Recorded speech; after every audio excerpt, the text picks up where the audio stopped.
Hey guys, Jake here coming at you with another math lesson today. Today we're going to continue our discussion of the foundation of differentiation from the Elite Guide to AP Calculus AB. If you want to get yourself a copy of this book, go scan the QR code on the top of your screen or go check the link in the description or the pinned comment below. But today we're going to be talking about average rate of change. So we're going to do this example here. We're going to find the average rate of change for g of x equals sine of x over the interval pi over 2 to 11 pi over 6. So to find the average rate of change of a function over an interval, we can very simply just use the average rate of change formula, really. That's pretty much all we're going to do here. So the average rate of change formula is simply f of b minus f of a over b minus a, where a is the left endpoint of the interval you're looking at, and b is the right endpoint of the interval you're looking at. So essentially in this case, we're going to have b is 11 pi over 6, and a is pi over 2. And we are essentially just going to plug it into our function g of x in this case, instead of f of x. Same idea.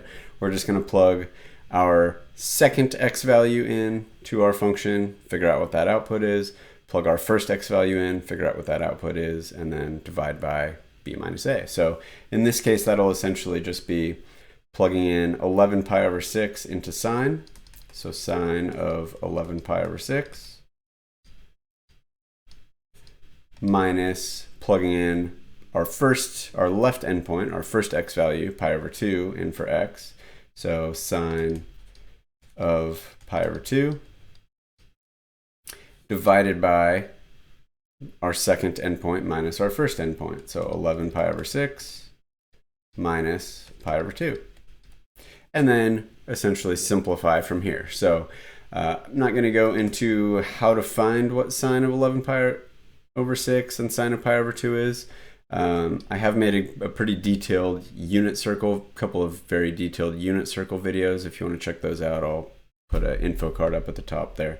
But essentially we have sine of 11 pi over 6, which is negative 1/2.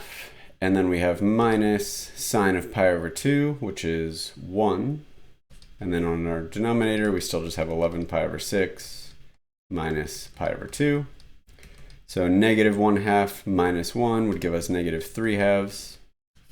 And then we could get these into a common denominator. So instead of pi over 2, we could make this 3 pi over 6.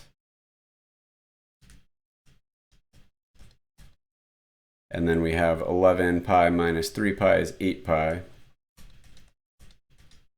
over 6. And then keep in mind, to divide by something is the same as multiplying by the reciprocal of that thing. So this would be the same as negative 3 over 2 times 6 over 8 pi, which would give us negative 18 over 16 pi, which would just simplify down to negative 9 over 8 pi. Which, if you wanted to plug that into a calculator, you'd get roughly negative 0.358. But, I think exact answers are usually better. So that would be the average rate of change of this function, sine of x, between these two x values.